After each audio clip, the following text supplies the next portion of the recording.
So now we will start with the free response questions or FRQ. There are 4 FRQs which are going to be in your exam. They are the writing questions, that means on paper, from question number 16 to 19. There can be parts as well of the question. For example, question number 16 can have 2 parts, same way question number 17 can have 3 parts, and like that. Each FRQ would be either of 8 or 12 marks. Eventually, the sum of all of them is going to be 40 marks. That means the total FRQ marks, the writing question marks, is 40. So, coming on the first objective, calculate the Cartesian components of a two-dimensional vector from the length and angle with respect to the x-axis. Add or subtract vectors using Cartesian components, add and subtract vectors graphically to find the resulting vectors, identify Cartesian unit vectors in 2 and 3 dimensions. So these are all the objectives. There are questions which are given to us or the reference of the page numbers which is given here. Questions are 1.65, 67, 97, and these are the page numbers.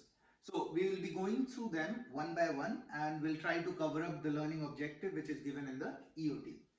Coming on the very first, which is figure 1.21. Understand this.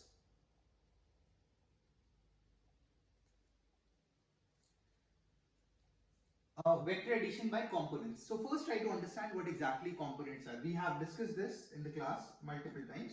So let us imagine that there is a vector A. Okay, this is a vector. Now, if I have to find the effect of this particular vector in a certain direction, we do components of the vector. So let's assume that this vector A will have, if you look at carefully, this is the vector A.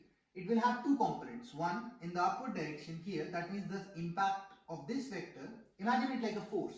There is a force, some impact of this force will be in this direction, that means it is trying to push here, so some part of it will push upward and some part of it is going to push in the horizontal direction or the forward direction. Those are what we call as a component. So this is one component, this is another component of the vector. If this angle is theta, and this is the vector, this I call as AX, that is the X component of the vector, and this is what I call as AY, that is the Y component of the vector. So here the question is components of vectors A and B. The components of the resulting vector are the sums of the components of the individual vectors. Now, if I have a vector A, I have a vector B, another vector. Now, if I have to find out the resultant, whenever I use the term resultant, it means the net effect or the net impact. It could be used as like sum of vectors, resultant of vectors, result of vector, net vector. All these terms represent or refer to something called the resultant vector or the net vector. So I always try to imagine vectors as some sort of a force. So imagine there is an object here and there is a force which is pushing this particular object in this direction and there is another force which is pushing this particular object in this direction. So where will the object go? The object will eventually move in somewhere here, I don't know where, but somewhere here with some effective force. This actually is the resultant. Now this is the logical sense. But if you have to calculate how much is the force, what is the impact of this force, what is the direction, and in which angle, which direction it is going to be. So that we need to find out. So what we are going to do, basically, there's one way. First you do the components of the vectors. So let's individually do the components of the vector. So imagine this is the vector A here. It's already there, so I will just remove this. Back. This is the vector A. It has got 4 units on the x-axis, so I can say that this is AX, and 2 units on the y-axis, so this is AY. AX is 4, AY is 2. Same way, if we look at vector B, B has X component. The effect on X is this, which is 3 units. So I can say that Bx is 3, and in the Y direction it has 4. So By is 4. Now, if we have to find out the result of the 2 vectors, whenever we do the component of the vector itself is over now.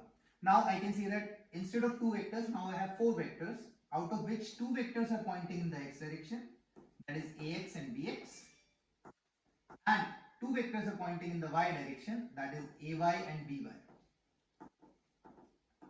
Whenever the vectors are in the same direction, I can simply add them. So AX and BX could be added. AX is 4, BX is 3, it becomes 4 plus 3 is 7. That means whatever is the resulting vector, its impact in the x direction is going to be 7. I mark it as Rx. Let's say the resultant is R. Here they have represented it as C. Let's assume it as R. And if we talk about the y direction, AY and BY, AY is 2, BY is 4. So eventually it becomes 2, 4, 2 plus 4 is 6. So Ry is 6. That means the effect of these two will give me another vector which has the x component as 7 and the y component as 6. This is the new vector. And if you can see here, this is the resultant vector. This is vector A, this is vector B, and this is the vector C, which has the x component as 7, which we calculated here, and the y component as 6. 2 plus 4 plus 6. This is 6. This is the effect or the impact of the final vector.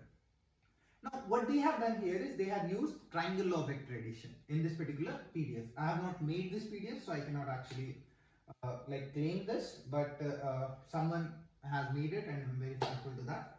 So here you could say that this is the x component and the y component.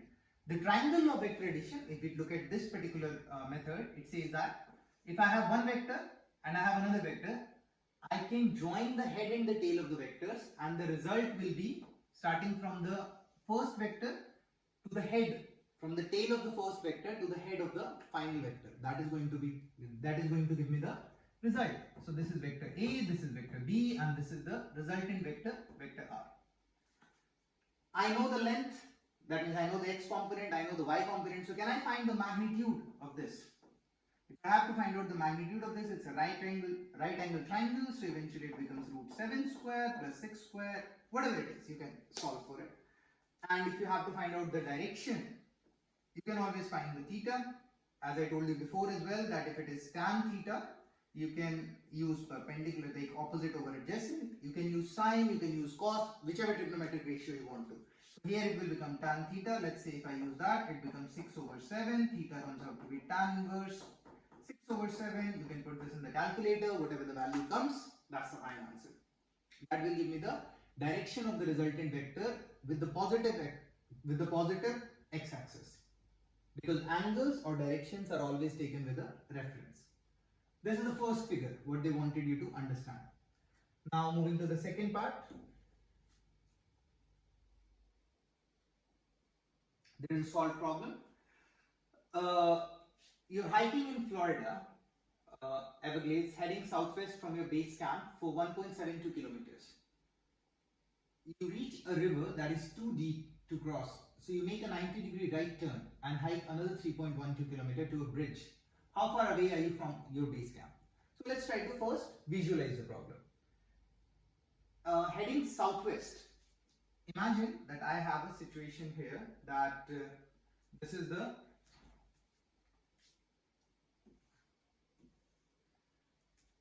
is east, this is west, this is north, and this is south.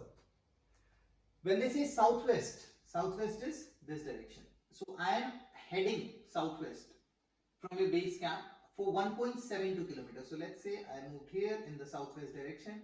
Whenever they say northeast, southwest, or whatever, that means the angle is 45 degrees. Remember, we are talking about from in the middle. This is 1.72 kilometers. 1.72 kilometers. You reach a river that is too deep to cross, so you make a 90-degree right turn. If I'm moving here, I make a right turn. If I'm going here, making a right turn is in this direction. 90 degrees, so let's change color. 90 degrees right turn and hike another 3.12 kilometers. So I go here and I travel another 3.12 kilometers. This is 90 degrees. How far away are you from your base camp? So this was from where I started. So I need to find out basically this. This is my goal or target. Or I can say that this is the R which I need to calculate. Now, this here is 45 degree, but remember this is 45 degree from the west, not from the result. So that's a different angle. I don't know. we need to find the resultant vector, but I know this and I know this and I know this particular angle. So if you forget about vectors for a moment, I have a right angle triangle which is something like this. This is 3.12, this is 1.72, this is 90 degrees. Can't you find this? It's a simple equation or a simple solution. Pythagoras theorem, if you apply root over 3.12 square plus 1.72 square, you can find the distance. This is the distance from the, how far away are you from your base camp. That's it. Question over. They just wanted the distance and you calculated the distance. Easy. Nothing to do. Simple. The solution done in this PDF is, it's a bit complicated. They have taken the components and then eventually added them in the form of vectors. You don't have to do that because that is not actually required in the problem. They are just asking for the distance. So you can simply calculate the distance using simple Pythagoras theorem. That is, you know this, and you have to find out the hypotenuse. So basically this square, opposite square plus adjacent square, the root, whole root, you would get the distance and eventually it will come out to be the same result as 3.56 kilometer. They're not asking for directions, they're not asking for angles, so that's why it's not needed. But later we will be needing how components are done, how cosine and sines are used. So for now you can just skip this part. This is not required. This is a bit complicated solution of a rather simple question. Coming on the next question of it. Okay, one second. Here, this is how you set it. Okay, the next question says a position vector has a length of 40 meter. Length is the magnitude, remember, and is at an angle of 57 degree above the x-axis. Find the vector's components. It's simple. So basically, you have a vector. Always try to visualize. That helps. Or I always say that you should visualize and make a diagram if possible. That makes the question easier. A position vector has a length of 40 meters. So basically, this is the axis. And I have a vector which has a length of 40 meters. So the length is 40 meters and is at an angle of 57 degrees to the x-axis. 57 degrees to the above the x-axis. If it was 57 degree below the x-axis, it would go here. 57 degree with the y-axis, it would go somewhere else. So always remember the reference. That's very, very important. Find the vector's components. Components, that means I need to find out what is the impact in the x direction, what is the impact in the y direction. Do it. It's pretty easy if you have done it before. This is the x component. So let's say this is vector A. I can say this is ax and this is ay. The resolution of the vectors. Now, if you know basic trigonometry, this is theta, this is opposite. If this is the angle, this is opposite, this is adjacent, and this is hypotenuse. You know the ratios, that is sine, cos, tan. So if we have sine of the angle, it is opposite over hypotenuse. If it is cos of the angle, it is adjacent over hypotenuse. And if it is tan of the angle, it is opposite over adjacent. Okay, so what we'll be basically doing, it's a triangle. I know this angle 57. I need to find AX. So this is the adjacent. Adjacent means the line which is attached with the angle. So here it is attached with the angle, adjacent. The opposite to the one, this is opposite, and this is the hypotenuse, the longest side of a right angle triangle. Now AX is going to be, if we use cosine, so cos 57 comes out to be adjacent, that is AX, over hypotenuse, that is 40. So what do I get? AX 40 cos 57. This is the x component. And similarly for y, I'll be using opposite, so any sine. So AY similarly will come out to be sine 57. Should change the color, is equal to AY over the hypotenuse, that is 40. So AY will come out to be, it will get multiplied. AY will come out to be 40 sine 57. This is the actual way of solving it. So 40 cos 57 is the x component and 40 sine 57 is the y component. You can write the vector in the component form. To remember it, the simple method is, if this is a vector A and let's say this is the axis we are talking about, and if this is the axis, in fact I should do it again, let's say if this is a vector A, and let's assume the angle is theta this time here. So this vector will have two components, one in this direction and another in this direction. Basically this vector will have two effects, one upward, one down. So this is the y component and this is the x component. Y component and x component. The one which is adjacent to the actual one, which is to the vector for which I am doing the component, that becomes cosine. So y is actually here a cos theta and x here comes out to be as a sin theta. Because now this is opposite, this is adjacent. But if the angle is here, let's say this alpha, whatever is the angle, so this is alpha, so now this becomes adjacent, so this will be cosine and this will become opposite. So this is opposite, this is adjacent in terms of alpha, so I can say that this becomes a cos alpha and this becomes a sin alpha. A sin alpha and a cos theta are the same things. So it does not matter which trigonometric ratio you use. You have to use the proper angle with respect to the trigonometric ratio which you are using. Many people get confused with this, as in like, where do we take cos, where do we take sin? So let's say this is a vector or this is a force, 20 Newton, making an angle 30 degrees. And I have to do the components of this. So 20 Newton making an angle 30 degrees. So whichever the angle is, this one becomes cosine, 20 cos 30. And this one will have two effects, one down, one in the right. So this or this, same thing, this becomes 20 sin 30. Simple.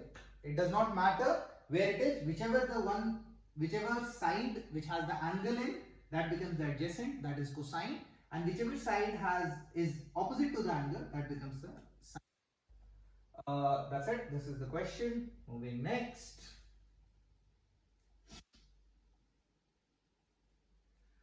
Find the components of vector. Yeah, so this question is basically about practicing the components. Find the components of the vectors A, B, C and D if their lengths are given by A, B, C, D, whatever, and their directions, angles are shown in the figure. Write the vector in terms of unit vectors. So unit vectors as x cap, y cap, that is the unit vectors. So we have to also write them. So let's do it. The lengths are given 75, 60, 25, 90, whatever is the length. I would just do one of them so that you understand. Let's say this is 75. This is 30. So I told you just in the previous question that this is 30. So this becomes cosine. 75 cos 30. And this one will have impact up. So this becomes 75 sin 30. So vector A could be written as 75 cos 30 x cap, because it's in the positive x direction, plus 75 sin 30 y cap, because it is in the positive y direction. That's it. Question over. Coming in this part. D. This is 27. So this becomes D cos 27, because this is adjacent side, yani attached. D cos 27. How much is D? 90. So 90 cos 27. And this part, this one will have an impact down as well. So this becomes 90 sin 27. So if we have to write D, vector D, this will become 90 cos 27. It's in the x direction, so x cap, plus 90 sin 27 in the y direction, but it is in the downward y direction. So I will write minus y cap, because downward y is minus y. Again, you can do C and D. It's simple, easy, similar method. This is 52, so this will become cos, this will become sin. This is 19 here, so this will become cos and this will become sin. This will become minus x, this is plus y, this is minus y, this is plus x. That's it. You can match the results later.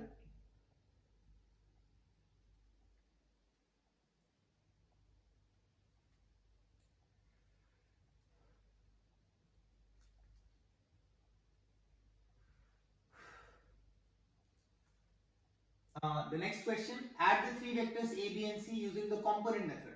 So these three vectors are given to you. As I told you, a vector is a free concept. That means you can lift one vector and place it anywhere in the space without changing its direction and magnitude. Nothing happens to the vector.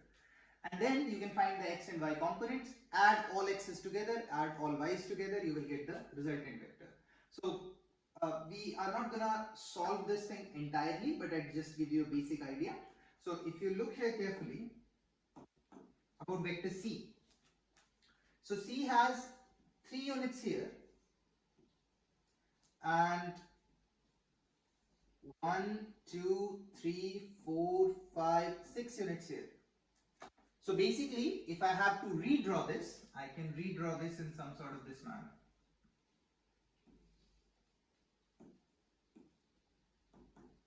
Uh, 1, 2, 3, 4, 5, 6, and down is 3. So 1, 2, 3. I get this is vector C. No change, nothing. This is 3 units, this is 6 units. If I have to write this vector, I can also write vector C as 6 of minus x cap or minus 6 x cap, same thing, plus 3 of minus y cap. I can also write it as vector C as minus 6 x cap plus or minus 3 y cap. This is vector C. Same way you can lift A, place it here. So A, if you look at 1, 2, not exactly 3 but somewhat like 2.5. So this is 2.5, and if you go up 1.5. So I can say that vector A would be pointed here. 2.5 and 1, 2, 3. 1, 2, 3. So 2.5 is here and 1.5 is here. So A comes out to be the vector A. It's not accurate because again I am drawing it with free hands. So this will become vector A will become 2.5 x cap because it's in the positive x direction, and 1.5 y cap, again it is in the positive y direction. This is vector A. And vector B, if you look carefully, again starting from here, so half, 1, 2, 3, 4, 5. So 5.5. 5.5 in the x direction, and then down is 1, no, half and 1. So 1.5. So 1.5 and 5.5. And it is pointing in this direction. So here it becomes 1.5. Wait.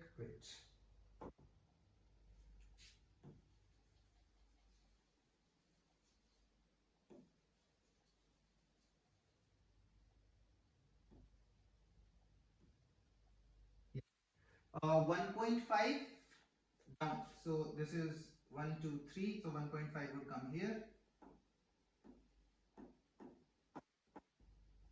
1.5 and 5.5. 5.5 would come somewhere here. So this vector would be formed like this. 1.5, 5.5. So vector B would come 5.5 x cap, positive x, and 1.5 minus y cap, or I can say minus 1.5 y cap. So now I have vector B, I have vector A, sorry I have just, and this is vector C. I have A, B, C. This is A, 2.5 x cap plus 1.5 y cap, correct?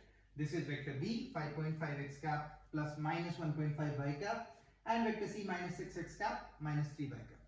All you have to do is basically add the x's together, add the y's together, you will get the result. That will be the vector D or the resultant vector.